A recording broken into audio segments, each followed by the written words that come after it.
नमस्कार विद्यार्थी मित्रांनो, स्वागत आहे तुमचं आजच्या नवीन व्हिडिओमध्ये। तर आज आपण 18 ते 19 फेब्रुवारीच्या चालू घडामोडी पाहणार आहोत। यामध्ये आपण खूप महत्त्वाचे काही 10 प्रश्न आणि त्यांची महत्त्वाची माहिती पाहण्याचा प्रयत्न केलेला आहे। आणि तुम्हाला जर या व्हिडिओची PDF हवी असेल तर व्हिडिओच्या डिस्क्रिप्शन बॉक्समध्ये आपल्या टेलिग्राम चॅनलची लिंक आहे, तेथे तुम्हाला सर्व व्हिडिओच्या PDF अगदी फ्रीमध्ये मिळतील। तर मित्रांनो, फेब्रुवारी 2025च्या खूप महत्त्वाच्या चालू घडामोडी आहेत। लक्ष द्या चालू घडामोडींकडे। तर व्हिडिओला सुरुवात करूयात। तर पहिला प्रश्न आहे, मुख्यमंत्र्यांच्या राजीनाम्यानंतर कोणत्या राज्यामध्ये राष्ट्रपती राजवट लागू करण्यात आलेली आहे? लक्षात ठेवा।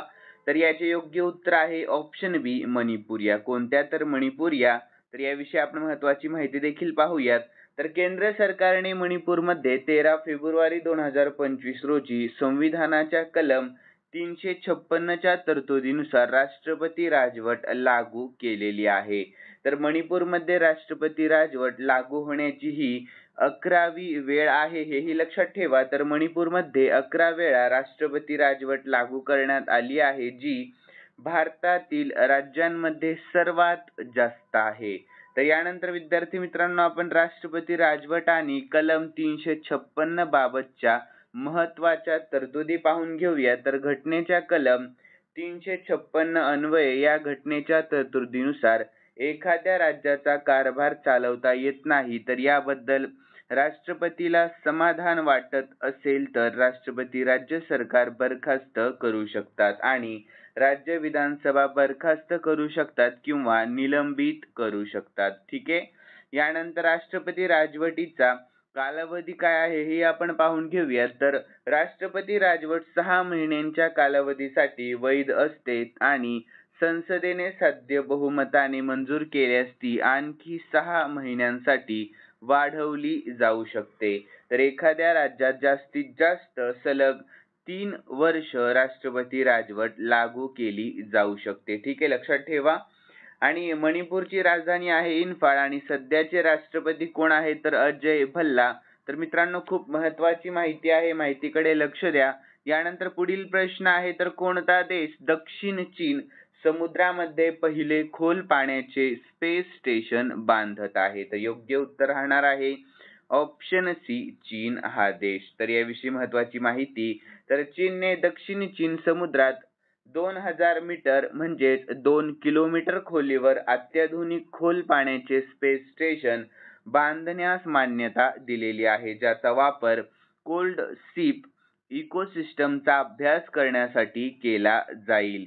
यानंतर या चीनी खोल समुद्री स्पेस स्टेशनमध्ये ड्रिलिंग जहाज मेंगस्कियांगचा देखील समावेश असेल, ज्याचे लक्ष्य पृथ्वीच्या अवतरणापर्यंत पोहोचण्याचे पहिले आहे। यानंतर युनायटेड स्टेट्स आणि सोव्हिएत युनियन नंतर खोल समुद्रातील अंतराळ स्थानक तयार आणि चालवणारा चीन जगातील 3रा देश आहे। यानंतर मित्रांनो, पुढील प्रश्न आहे, राष्ट्रपती द्रौपदी मुर्मू यांनी आदी महोत्सव 2025 चे उद्घाटन नुकतेच कोठे केले आहे? तर योग्य उत्तर ऑप्शन सी, दिल्लीमध्ये केले आहे। कोठे? तर दिल्लीमध्ये। तर याविषयी महत्त्वाची माहिती पाहूयात। तर राष्ट्रपती द्रौपदी मुर्मू यांनी 16 फेब्रुवारी रोजी नवी दिल्लीतील मेजर ध्यानचंद स्टेडियम मध्ये आदी महोत्सव 2025 चे नुकतेच उद्घाटन केले। तर हा सण लोकांना उद्योजकता, हस्तकला, संस्कृती, खाद्यपदार्थ आणि आदिवासी समुदायांच्या व्यावसायिक जीवनाची ओळख करून देत असतो। यानंतर पुढील प्रश्न, ब्लूमबर्गच्या आशियातील 10 सर्वात श्रीमंत कुटुंबांच्या यादीमध्ये कोण अव्वल स्थानावर आहे? तर योग्य उत्तर आहे ऑप्शन डी, अंबानी कुटुंब। कोण? तर अंबानी परिवार अव्वल स्थानावर आहे। लक्षात ठेवा मित्रांनो। तर याविषयी महत्त्वाची माहिती पाहूयात।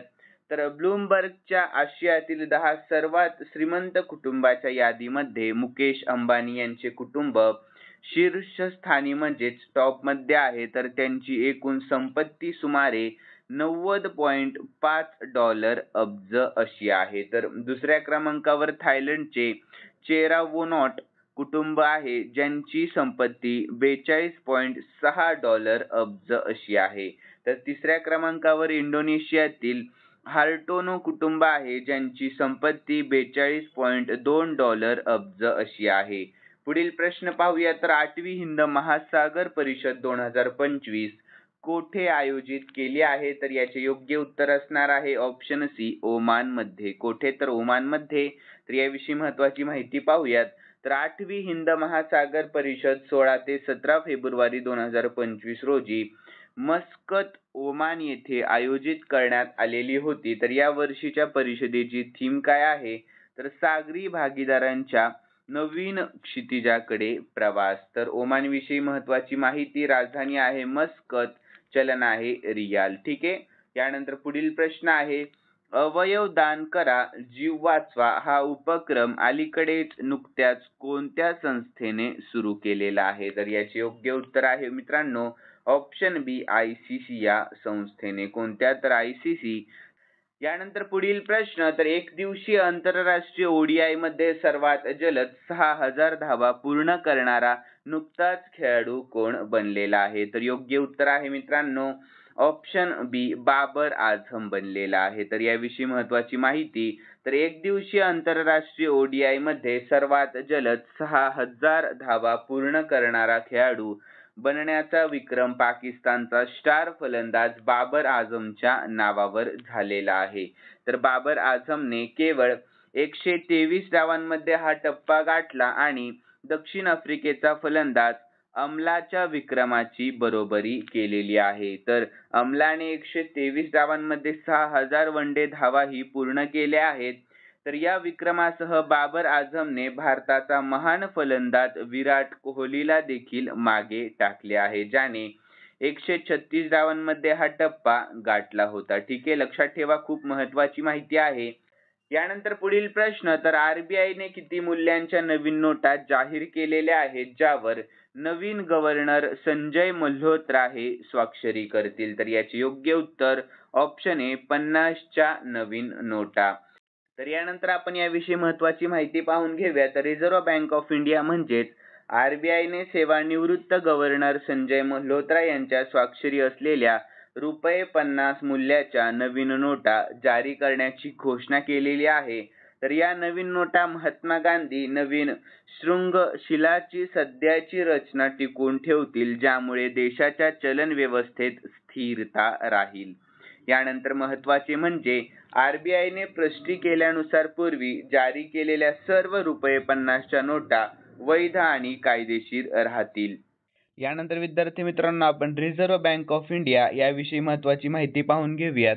तर RBI ही भारताची मध्यवर्ती बँक आहे आणि भारतीय बँकिंग प्रणालीच्या नियमनाखाली जबाबदार नियामक संस्था आहे. तर मुख्यालय कोठे आहे? तर मुंबई महाराष्ट्रामध्ये. स्थापना 1 एप्रिल 1935 मध्ये झाली आणि सध्याचे गव्हर्नर आहेत संजय मल्होत्रा. यानंतर मित्रांनो पहिले गव्हर्नर कोण होते? तर सर ऑसबोर्न स्मिथ हे होते. कोण? तर सर ऑसबोर्न स्मिथ. ठीक आहे.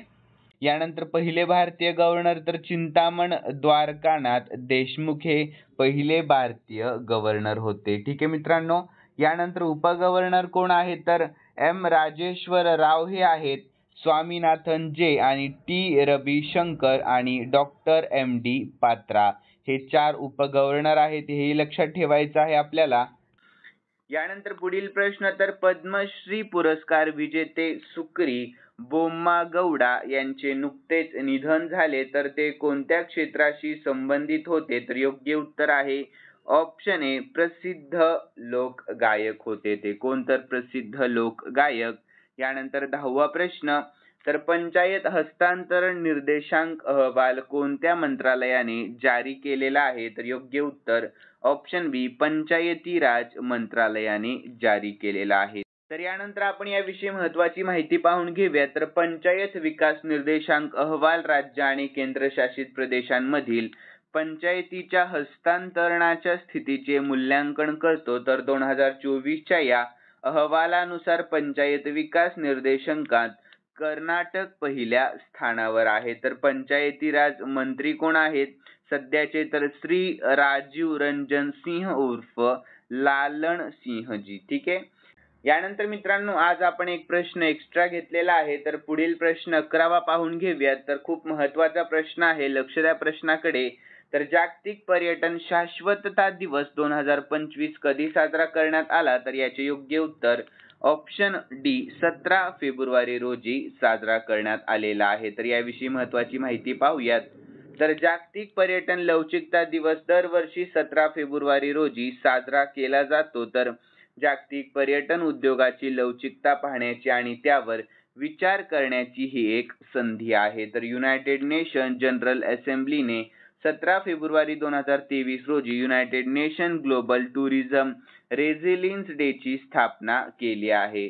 तर पर्यटन लवचिकता हा शब्द पर्यटन स्थळाच्या संकटाचा सामना करण्याची आणि त्यातून सावरण्याची क्षमता वर्णन करण्यासाठी वापरला जातो. यानंतर महत्त्वाची टीप, तर फेब्रुवारी 2024 मध्ये 2027 हे शाश्वत आणि लवचिक पर्यटनाचे आंतरराष्ट्रीय वर्ष म्हणून सर्वसाधारण सभेने घोषित केले आहे.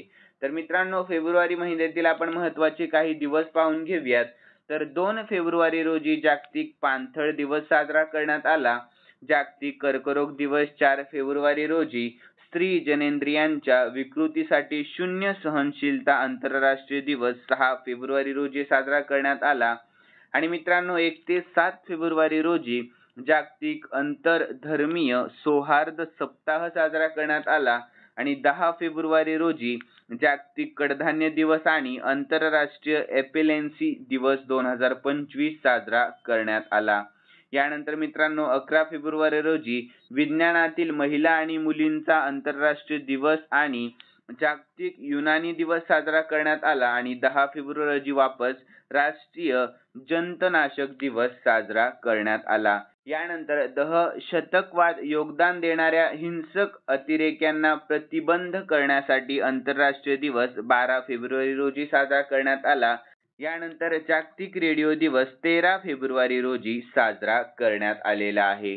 तर विद्यार्थी मित्रांनो खालील प्रश्न मी स्पेशली तुमच्यासाठी ठेवलेला आहे आणि हा प्रश्न आपण कालच्या चालू घडामोडीमध्ये पाहिला होता. ज्यांनी कालचा व्हिडिओ पाहिलेला असेल त्यांना नक्कीच या प्रश्नाचे उत्तर येईल अशी मी अपेक्षा करतो. तर इंग्लंड विरुद्ध 4000 आंतरराष्ट्रीय धावा करणारा पहिला भारतीय फलंदाज कोण ठरला आहे? तर याचे योग्य उत्तर तुम्हाला आपल्या कमेंट बॉक्स मध्ये सांगण्याचा प्रयत्न करायचा आहे मित्रांनो. आणि तुम्हाला जर आजचा व्हिडिओ आवडलेला असेल तर नक्कीच या व्हिडिओला लाईक करा आणि सबस्क्राईब करायला अजिबात विसरू नका. तर चला भेटूयात नवीन व्हिडिओ मध्ये.